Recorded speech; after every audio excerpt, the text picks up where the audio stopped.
watch this topic in Hindi, skip to the timestamp of 3 minutes 25 seconds. Welcome to Legal Update Program. The topic of discussion is Khalsa University Repeal Act 2017. First of all, let's see why is it in the news. Recently, the Supreme Court in the case of Khalsa University and another versus the state of Punjab and another observed the need for equal treatment under the law, rejecting the state's concerns over the university's character as insufficient grounds for discrimination. Background of the case: Khalsa University was established by the Khalsa College Charitable Society, which has been active since 1892 under the Khalsa University Act 2016 and began operations in 2016-17 with 215 students across 26 programs. In April-May 2017, the Punjab government restricted the university's admissions until statute approval and later repealed the Khalsa University Act 2016 through the Khalsa University Repeal Act 2017.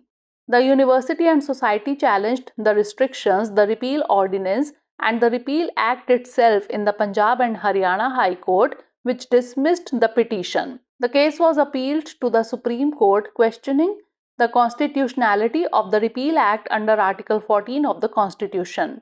Court observation: the bench comprising Justices B.R. Gavai and K.V. Vishwanathan declared the Khalsa University Repeal Act 2017 unconstitutional, stating it violated Article 14 of the Indian Constitution by arbitrarily targeting Khalsa University among 16 private universities in Punjab without a valid basis for classification. Article 14 of the Indian Constitution. Article 14 affirms the fundamental right of equality before the law and equal protection of law to all persons. The first expression, equality before law, is of England origin, and the second expression, equal protection of law, has been taken from the American Constitution. Equality is a cardinal principle enshrined in the preamble of the Constitution of India as its primary objective. Article 14 forbids class legislation, however, it does not forbid reasonable classification of persons, objects, and transactions by the legislator for the purpose of achieving specific ends. It also establishes a system of non-discrimination based on grounds mentioned in Article 15 of the Constitution of India. Case law: State of West Bengal versus Anwar Ali Sarkar, 1952. In this case, two conditions were demarcated. 1. There must be a presence of intelligible differentia where application of law must not be universal upon each human, and the differentia applied must align with the cardinal objective of the state. Now is the time for practice question. Which of the following expressions in Article 14 is derived from the American Constitution? Equality before law, rule of law, equal protection of law, or non-discrimination? Send the answer of this question in the comment section. Thanks for watching. Legal update program में आपका स्वागत है। आज का हमारा चर्चा का विषय है खालसा विश्वविद्यालय निरसन अधिनियम 2017।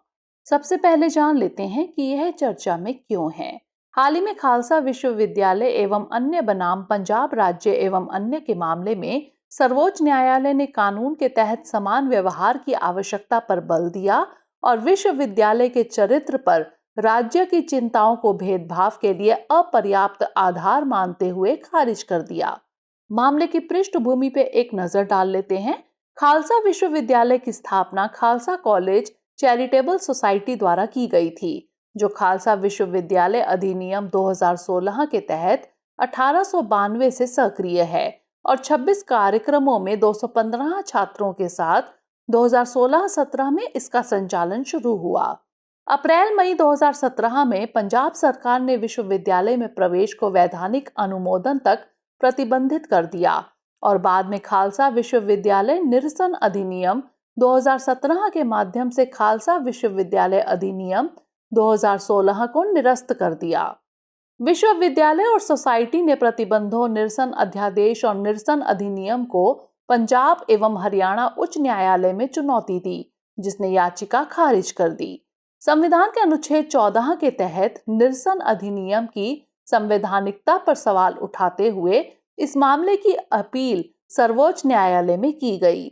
न्यायालय का अवलोकन: न्यायमूर्ति B.R. गवई और न्यायमूर्ति KV विश्वनाथन की पीठ ने खालसा यूनिवर्सिटी निरसन अधिनियम 2017 को असंवैधानिक घोषित किया, यह बताते हुए कि यह संविधान के अनुच्छेद 14 का उल्लंघन करता है, क्योंकि यह 16 निजी विश्वविद्यालयों में से केवल खालसा यूनिवर्सिटी को बिना किसी उचित आधार के लक्षित करता है। भारतीय संविधान का अनुच्छेद 14 सभी व्यक्तियों के लिए कानून के समक्ष समानता और कानून का समान संरक्षण के मौलिक अधिकार की पुष्टि करता है। पहली अभिव्यक्ति कानून के समक्ष समानता इंग्लैंड की मूल है और दूसरी अभिव्यक्ति कानून का समान संरक्षण अमेरिकी संविधान से ली गई है। समानता एक प्रमुख सिद्धांत है जिसे भारत के संविधान की प्रस्तावना में इसके प्राथमिक उद्देश्य के रूप में शामिल किया गया है।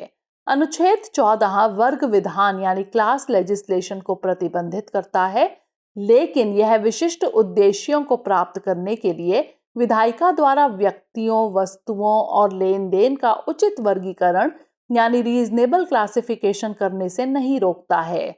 यह भारतीय संविधान के अनुच्छेद 15 में उल्लिखित आधारों पर गैर भेदभाव की प्रणाली भी स्थापित करता है। संबंधित केस पश्चिम बंगाल राज्य बनाम अनवर अली सरकार 1952।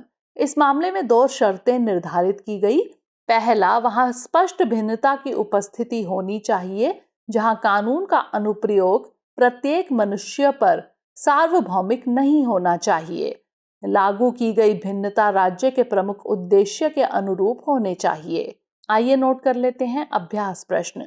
अनुच्छेद 14 में निम्नलिखित में से कौन सी अभिव्यक्ति अमेरिकी संविधान से ली गई है?